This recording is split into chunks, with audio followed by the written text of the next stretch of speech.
And good day from Tel Aviv on this historic day in the Middle East. Right now, President Trump is landing here in Israel, the beginning of his whirlwind trip to the region. All of this happening to formalize the first phase of a peace deal between Israel and Hamas. Well, at the same time, 7 of the remaining 20 living Israeli hostages have just been returned to Israel after 738 days in captivity. It is an incredible split screen that is happening right now. President Trump is being greeted here in Israel with an arrival ceremony before he meets with the hostage families this morning. We have already seen Prime Minister Benjamin Netanyahu at the airport, along with Jared and Ivanka Kushner, along with Steve Witkoff, special envoy to the Middle East, and the ambassador to Israel, Mike Huckabee. We know that President Trump today will address the Israeli Knesset, that's their parliament. Then later today, the president will head to Egypt for what the White House is calling a signing ceremony on the Gaza peace deal. Other world leaders will be there as well, including the heads of Egypt, Jordan, the UK, and France. But notably, officials from Israel and Hamas are not expected, at least at not this part, in the negotiations. Iran also declined an invitation. I'm joined here in Hostage Square this morning in Tel Aviv by our chief foreign correspondent, Richard Engel. Richard, here in Hostage Square, it has been an incredible scene. We've seen 65,000 to 100,000 people gather here, all watching these screens and watching that split screen, the hostage caravan being taken over, we think, to a helipad somewhere, along with Air Force One landing here in Israel. When we could see Air Force One land, the cheers were loud, but nothing as loud as the hostages when they were speaking with their families. So there are hostage viewing parties as well going on, where hostages are gathered with their intimates in their homes, watching this directly. That's happening all over the country. As you mentioned, 7 hostages so far have come out. According to officials, they are in good health. They are in good condition. They are being received by their families, received by the military. Then they'll be transferred to a hospital.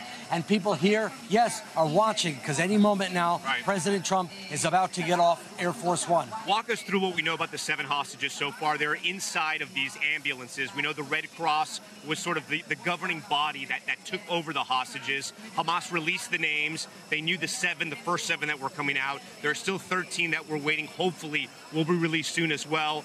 Then they were given to the IDF, and the IDF has taken them over there, as you said. But in the meantime, we believe Hamas also let these hostages communicate with their families. We saw some of the FaceTimes and some of the phone calls, mothers and fathers erupting in tears. So, exactly, you could see some of that on that big screen right now. So Hamas came out onto the streets, but not dressed in fatigues, not dressed in military-style uniforms, black police keeping order throughout this process. They handed over the hostages to the Red Cross as promised, without fanfare, without a propaganda ceremony. The Red Cross took them in vehicles, transferred them to the Israeli military, also in vehicles. Now they're going to be flown to receive medical attention and to meet more family members. And yes, this is the moment that everyone here has been waiting for. We've been calling this Hostage Square. It's not called Hostage Square. We are in front of the Tel Aviv Art Museum, and people are hoping here one day to stop calling this Hostage Square, and they're hoping today might be that day. As I check my watch here, it's 2:54 a.m. in New York, 9:54 here. It was incredible. At around 9:33, the hostages arrived back in Israel. Around 9:45 local, that's when President Trump landed. He will be greeted here as a hero. You see billboards all over Tel Aviv saying, "Thank you, Mr. President." Every time his image comes on the screen or Air Force One, people are clapping here. He, in many ways, is given a lot of credit for this happening today. He absolutely is. And I think any minute now, the delegation is now walking to the plane. So while we're speaking right now, I think we're going to see the first images of President Trump. And we're going to see more and more cheers. And by the way, as we speak right now, the Red Cross is waiting in southern Gaza to receive another batch of hostages. First 7, we're going to see another batch quite soon. Yeah, but that's sort of the unknown, right? It was unclear if there was going to be 2 batches of prisoners or 3. Again, Israel is ready for as many as they need, as long as they can get all those 20 living hostages, which we believe will be completed today. The deal is it must be completed today, that all 20 must be completed today, otherwise the deal stops. What happens with the remains of 28 others is still more unclear. They have until Thursday to find all of the remains. If you're joining our live coverage now, we're seeing our first images now of President Trump as he's arrived here at Ben Gurion Airport in Israel. He will address the Knesset, which is the Israeli parliament. He's being greeted now by the Prime Minister Benjamin Netanyahu, an ally obviously in the region, and someone he negotiated with intensely over the last few months to get this deal, this first phase of the peace plan with Hamas. Also on hand, as we've mentioned before, Jared Kushner, his son-in-law, Ivanka, his daughter, and Steve Witkoff, his special envoy to the Middle East, who really has been coordinating a lot of the negotiations, both here and in Qatar, to get to that place where they could agree, at least on paper, right, Richard? They could agree that at the first phase, they'll release the hostages. Israel will pull back from Gaza. Maybe the most important part, maybe the most sensitive part, but the most complicated part is going to happen in phase two. What happens to Gaza? What happens to the Israeli military there? And who is in charge? All of those are open questions. Some of them still need to be negotiated. The Israeli military is calling this Operation Returning Home. And I believe now our first image is the President We are seeing President Trump. He's just made that 10-hour journey from Washington, D.C. here to Israel right now. Here in Hostage Square, they are applauding every time they see him. They applaud. He's being greeted again by the Prime Minister, Benjamin Netanyahu, here. It's unclear if he'll speak right away. The president at times does speak to the press. If he sees some cameras, he'll come up and talk. We don't have any plans of that right now, at least not on the schedule. But with President Trump, you never really know. Richard, this is an incredible day. 2 years in the making. Those hostages have lived in hell for 2 years, tortured, starved. The 20 living right now, hopefully, will be back in Israel, at least in a few hours. And you can hear people here in Hostage Square saying, "Thank you, Mr. President. Thank you, President Trump," as he's greeting Benjamin Netanyahu. We're watching a live feed as well here in Hostage Square. It's being broadcast all over the square. Tens of thousands are here. Israeli flags in the air. Lots of smiles, lots of cheers. People are in a joyous mode. It's tough to describe, right, Richard, because this is still a war. More than 60,000 have died in Gaza. 1,200 died in Israel in that initial terrorist attack. And there are still the remains, right, of 28 other Israelis and members of other countries, the remains that have to be negotiated and brought back into Israel. The future of Gaza remains unclear. What will happen to Hamas? It will have to be rebuilt almost entirely. The infrastructure is completely destroyed. As you mentioned, more than 60,000 killed, 67,000 plus, and every day they are finding more and more bodies under the rubble. But what is happening now is a crucial step because Israel has made it clear the rest of the deal will not move forward unless this is successful, unless these 20 hostages come out today alive, without fanfare, and are handed over to their families. The rest of the deal is blocked. So far, it does seem to be successful. They are coming out. They appear to be in good health. Now President Trump is here, and as you can see, he is being cheered and given that hero's welcome you were anticipating. And we were just looking at President Trump there being greeted by the ambassador to Israel from the United States, Ambassador Huckabee, the former governor of Arkansas, also a very close ally to President Trump in both his terms. We should also mention, Richard, because this was important, you said from what we understand, the 7 hostages that were given up, they appear to be in, we can't say good health, but they appear to be well enough to sort of be taken out and then taken to the hospital. Just to briefly tell you the story of one hostage. I've gotten to know, as all of Israel has gotten to know, these hostages by name. Yeah. Their pictures are all over the country. They are, I don't want to say national heroes, but they have become national symbols. Yes. Everyone knows their story. Yeah. And today, a brother who I spoke to just a couple of days is receiving his brother on October 7th. They were together at the Nova Music Festival when Hamas militants came down from paragliders and started opening fire, killing and kidnapping as many people as they could. They got separated in the melee. One was taken, one made it out. Today, they're going to be back together. And those kind of emotional stories are important for that family, obviously, but they are being felt by all the people in the square. Anyone here will tell you that they feel like a part of a collective family that is being reunited. Yeah. Here at Hostage Square, we see the flags and we see the cheering. We also see photos of all those hostages that line the square that Israel has never forgotten. We also see sort of memories of the October 7th terrorist attack, horrific memories, burnt out cars and other sort of artifacts of a very dark history for this country from that attack. Just behind us, off camera, there is a model of one of the tunnels. So it's made of paper mache and cement, but people could come here and put themselves inside one of the tunnels to get a sense of what it might be like. There have been empty tables set up with place settings and empty glasses to receive the hostages when they come back.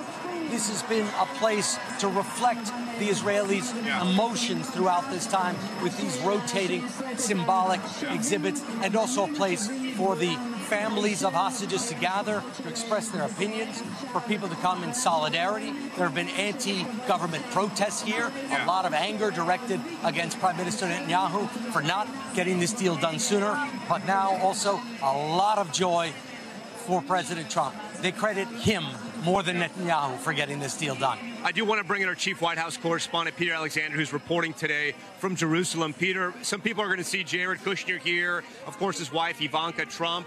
Jared, no formal role, right, in this administration, but a key negotiator and a key ally to the president, advisor to him in this region, and someone who's also received a lot of credit, both from the Israelis, from the Qataris, on negotiating this deal.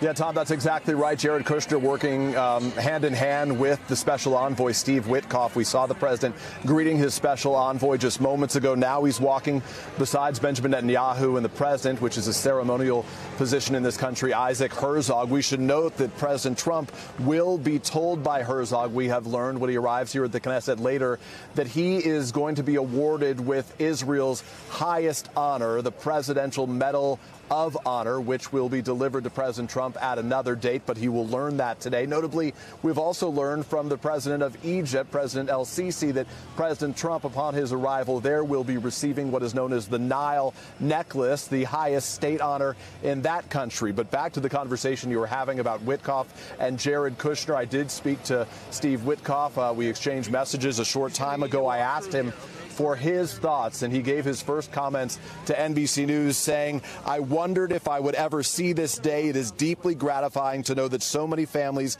will finally have their loved ones home." Witkoff, in his message to me, said that it's an act of dignity that must be completed for the return of those remains so that the other families can be at peace. And he noted that it reminded him of his own son, his son Andrew, who died at the age of 22 in 2011 of an opioid overdose. He felt sort of the pain through his own experience that many of these families have felt in the course of this loss. Separately, you saw the ambassador to Israel, Mike Huckabee, of course, as you noted, familiar to many people back at home, as the former governor of Arkansas, of course, also the father of President Trump's first press secretary, Sarah Huckabee Sanders, second, I should say, after Sean Spicer, Sarah Huckabee Sanders, who served in the president's first term. Huckabee posting a short time ago that this moment, these images were to him like the moon landing. He said, in effect, it's when time freezes. And I think that really is a good way to describe the feeling, the sentiment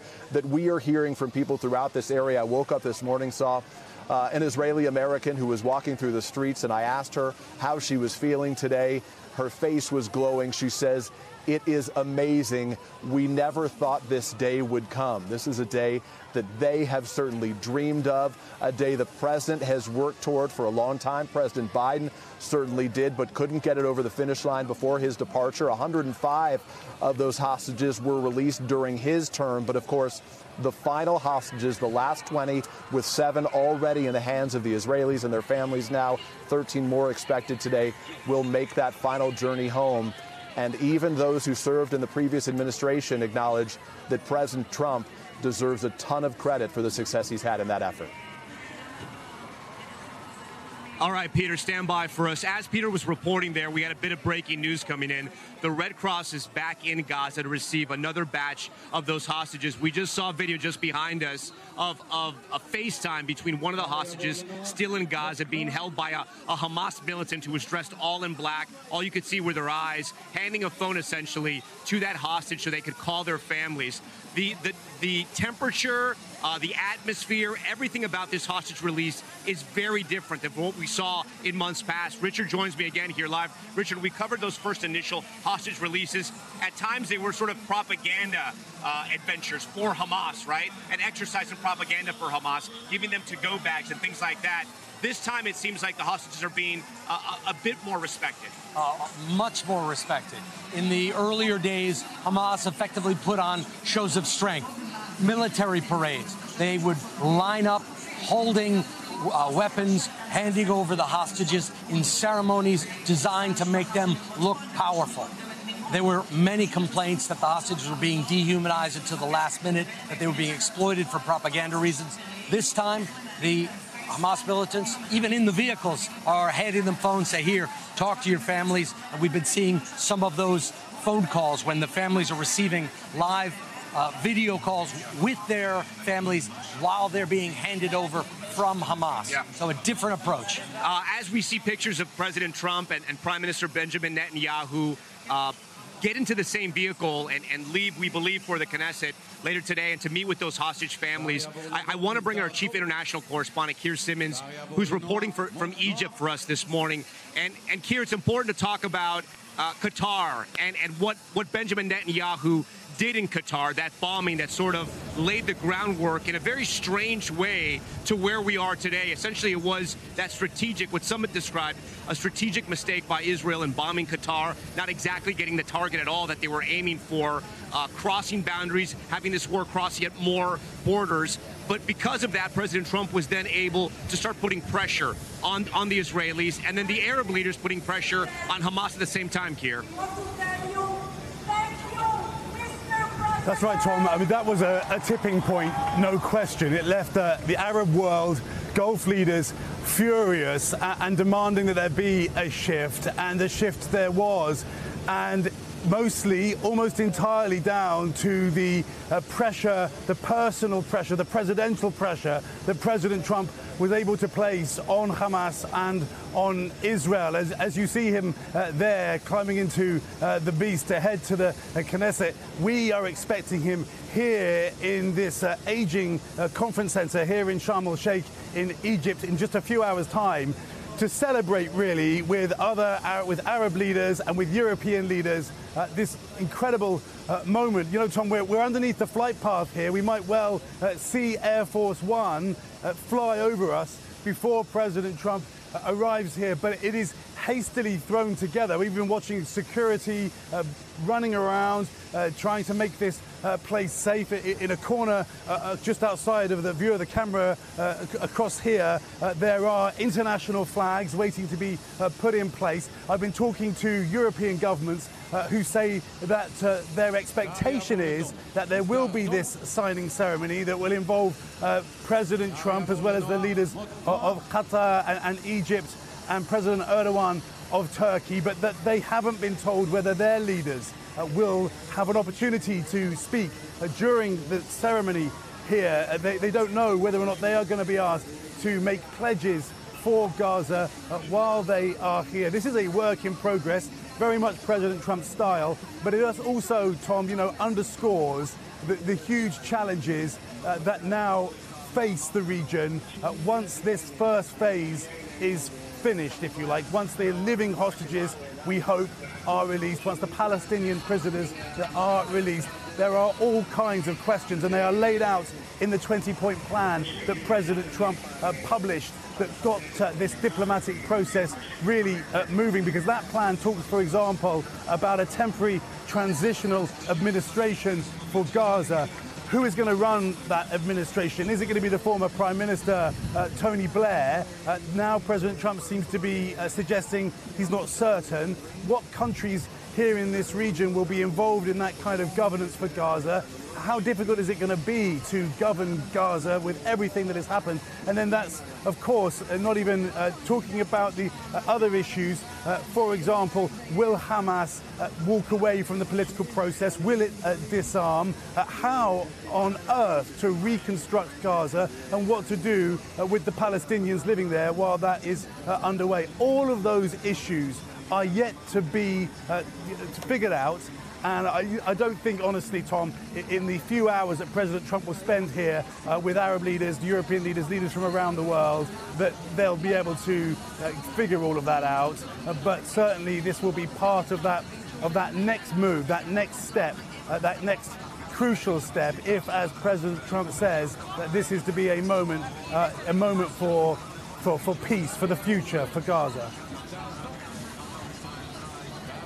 All right, Keir Simmons reporting from Egypt for us this morning. Keir, you stand by. If you're just joining our coverage, we are reporting live today, I should say, from Tel Aviv, where President Trump has just landed here. But more importantly, where 7 hostages have been released by Hamas that are back now in Israel. There are 13 remaining hostages that are still living somewhere in Gaza that will be released according to the plan later today. We've just received notification that the Red Cross is back in Gaza, that they are now with the second batch of living hostages. Unclear how many in that number, but we've already seen some of them call into their families. We also know that the 7 that arrived, as I look over my shoulder as cheering starts, we hear sporadic cheering when some of the living hostages are phoning into their family members. Hamas has been doing this throughout the morning, and then once they're in Israel as well, there are more communications. We understand that the IDF right now is taking that original 7 to the hospital to make sure they're being checked out. From our understanding, all of the 20 hostages from initial reports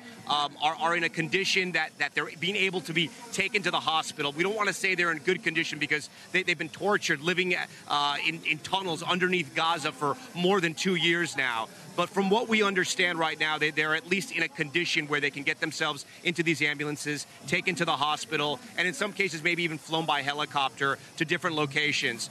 This is a day in Israel that so many across this country have waited for. Behind me, 65,000 plus have gathered here in Hostage Square. There are times here where hundreds of thousands, up to 400,000 people have gathered on Saturday nights to pray, to talk about, to remember those hostages. To give you an idea of what that means, I mean, 400,000 people in a very small country like Israel would be like tens of millions somewhere in the United States gathering on one night. So it shows how unified this country is behind getting those hostages back. Richard Engel joins our team here. He's been reporting throughout the war. Richard, we covered this from the moment that terrorist attack happened on October 7th to when those hostages were taken, to times when families were told that their loved ones were dead.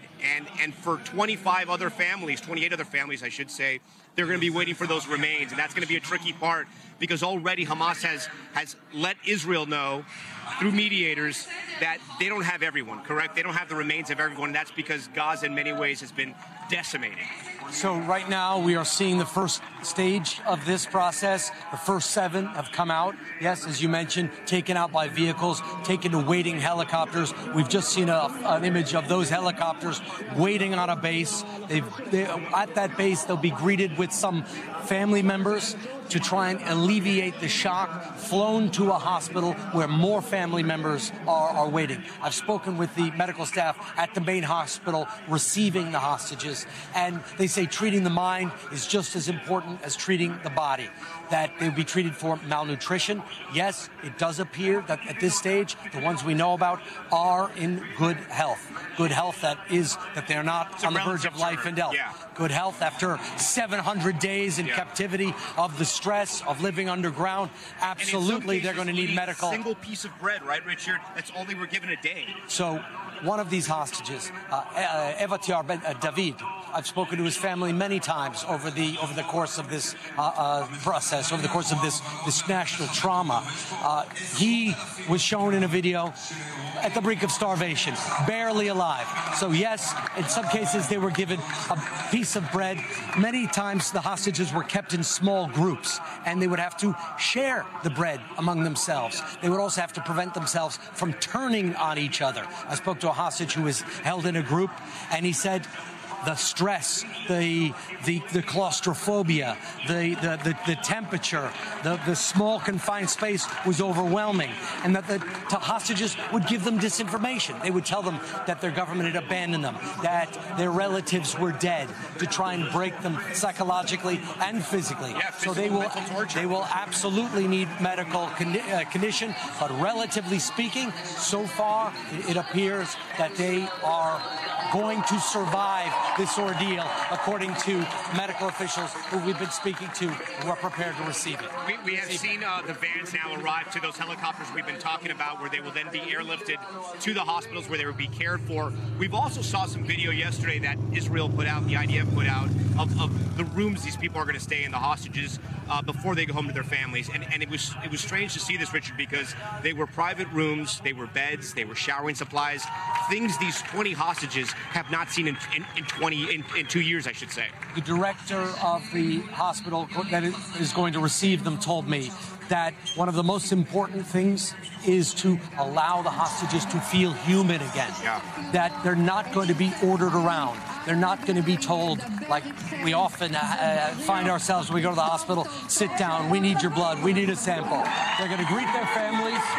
Another video showing a hostage. Yeah. These are proof of life. Because until you see them, you don't know. You don't believe it. But the important thing this doctor told me is to allow the hostages to start making choices, to start feeling human again, to allow themselves to decide, I want to take a shower, I want to eat, I want to take a nap. And yes, all of this has been up in the air until you actually see the whites of their eyes, so to speak. So I've been speaking to hostage families, and some of them have said, they don't want to talk on camera because they don't want to jinx this process. Yeah. They don't want to not just get their hopes up too high. They don't want to say anything, do anything that could put these last risky moments in jeopardy. But so far, it does seem to be going according to plan. First batch out and another batch in process right now. Yeah, I spoke with Omri Miran, his family, I should say, who told me that they want to just give him a choice, right? I said, what is the first thing you're going to do? And his brother-in-law told me, I'm not going to do anything, because I want to give him a choice. He has not had choices for 2 years, so whatever he chooses to do. So I think they've also worked with the families to make sure the families understand, how do you handle someone like this who's been in captivity for 2 years? That is training. They are told specifically, let them try and become human again. This doctor told me. She gives them a quick, there's 2 doctors. They will be read by a psychologist and a medical physical doctor. They will be given a quick assessment to see if they need any urgent care. If so, obviously that will happen. Otherwise, they spend time with their families. They relax a little bit. They're given some food, not carbohydrates. Carbohydrates can be very dangerous for someone who has been in starvation. So the refeeding is a critical part of this. And then they are allowed to start making choices for themselves, how they want to proceed. So this is all part of the process for the healing of the family and for the healing of this nation. And we should remind our viewers, Richard, of course, there's going to be 2,000 Palestinian prisoners being held in Israel who will now be released in exchange for these 20 living hostages. This is not just Hamas letting hostages go. 2,000 prisoners are going to be sent back into Gaza. And the list exactly of that prisoners is continually updated. Just a few minutes ago, we learned about a Palestinian doctor taken in Gaza who was not on the list, who is now on the list. So up until the last minute, the discussions of the names are ongoing. But yes, 1,700 prisoners who were arrested during the war in Gaza themselves to be handed over, people who are not believed to be associated with the October 7th attack, and then 250 prisoners who were held, some of them with life sentences in Israel, handed over as well. All right, Richard Engel, we thank you. If you're just joining us, we have been covering for the last 30 minutes or so the hostage release here in Israel. Hamas giving back 7 living hostages. There are still 13 remaining. We understand another batch is now being met up by the Red Cross to be taken out of Gaza into Israel. All of this as President Trump has landed here in Israel. He's going to meet with the hostage families and also address the Israeli parliament before leaving to Egypt, where today he will also sign a peace agreement. Nations, and it's interesting, Israel and Hamas not sort of part of that meeting, but this will affect where they live and their own citizens. We believe, everyone here in Israel believes, that all 20 living hostages will be released as 2,000 Palestinian prisoners are released out of Israel back into Gaza. We're going to be giving you updates throughout the morning and all throughout the day. This is going to conclude this NBC News special report for now. We're going to be back on the air when President Trump speaks at the Knesset in the next hour or so. In the meantime, we'll have more ahead on your local station, our streaming network, NBC News Now, and of course, always online at NBCNews.com. I'm Tom Yamas, reporting live from Tel Aviv. We thank you for watching.